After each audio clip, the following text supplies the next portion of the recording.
took advantage of the opportunities. He knocked down some tough shots. Other ones were easier and more open. But they shared the ball. They got 34 assists to our 10. They got 40-some boards to our 30. So those things right there tell you a lot. You can't be happy with your D though overall, right? No, when you give up 109 points, at home. It's just not with the team that's averaging, I think, 98, 96, something like that. So, there's just a couple of things that we got to think about and work on and understand that we got to do better to be better. Oh, you mentioned that rebound battle. Why does it always come down to whoever wins the rebounding battle wins these games? Well, it always has something to do with the shooting percentage too. Obviously, the team that shoots worse will get more opportunity to get the defensive rebound. But they shot 60%. Right, so that's less opportunities for us to defensive rebound. Right. And 40% on the other end, more opportunities for them. So, and then they did a good job rebounding tonight. They're pretty aggressive, pretty active. I'm sure coming here, they were ready to play, and they kept their focus throughout the 48 minutes, which is something that they did well. Pretty much. How ticked are you? How much do you hate losing to that team? It's a very upsetting loss, obviously. Very upsetting loss. It's a team that we faced different times, and very tough battles. And at home is a game that you never want to lose. But it happened, and we got to move on and learn from it. And like I said, just move on. Disconcerting though you haven't beaten some of these teams that you might face down the road, especially at home. To a certain extent. It is concerning because it tells you something. We got to be able to step up and beat these teams when we face them.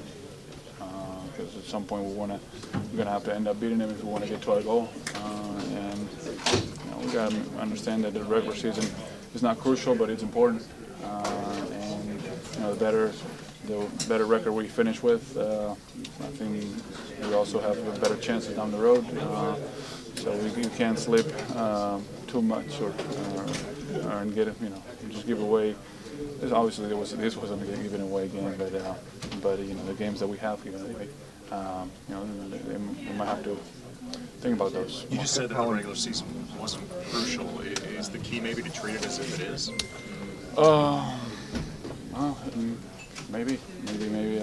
We have to understand that every game is important. We're not going to win them all. Sure. We're not going to play great every night, but we have to have a little more of a sense of urgency, a certain sense of getting better and just beating whoever we're facing. How do you account for your shooting line tonight? Was it you just missing shots, or were they taking you out of the things that you were looking to do personally? Yeah, a couple of good looks that I had in the first half I missed. Second half it was a little different because I didn't get that many opportunities, and a couple of times that I tried, didn't work out well. So that's about it. When Kobe's riding his hot hand, how do you think the team should be responding to that? Well, we tried. It's tough because most of the times we find ourselves, standing on the weak side, and we have to make sure we stay active, and so when the ball does get to us, we're ready to finish and deliver also. Otherwise, we just cool enough. But we have to figure out ways of when Kobe is this aggressive and as effective as he was tonight to also get involved and somehow. What kind of inference can be drawn when a team only has 10 assists in a game? Is that a team that's still figuring out how to do it?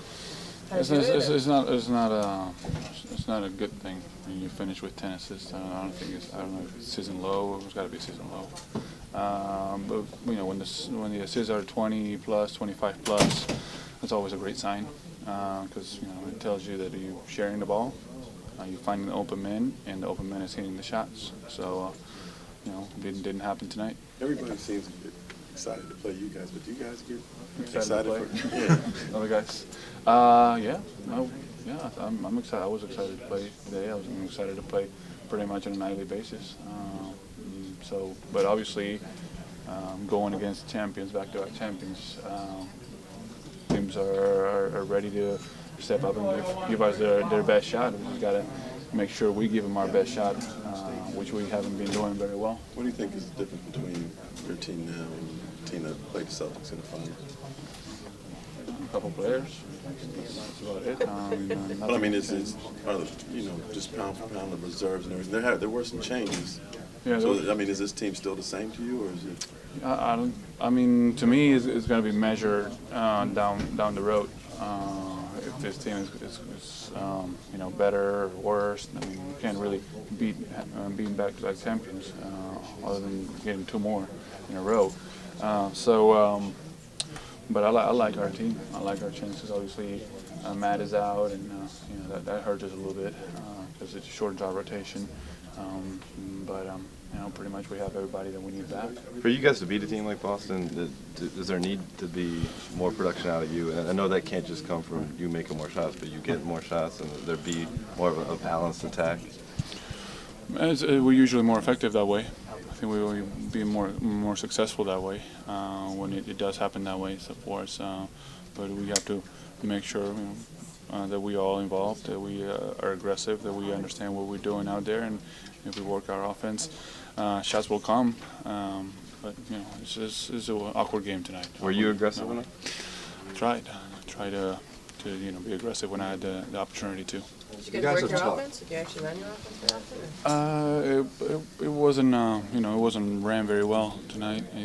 The ball didn't change sides of the floor as we spoke during the game, during the pregame. Sorry, and that's something that we needed to do against Boston. Their defense, they get set really well, and our rebounding would have gone up probably if we missed some shots, but it just didn't work out today.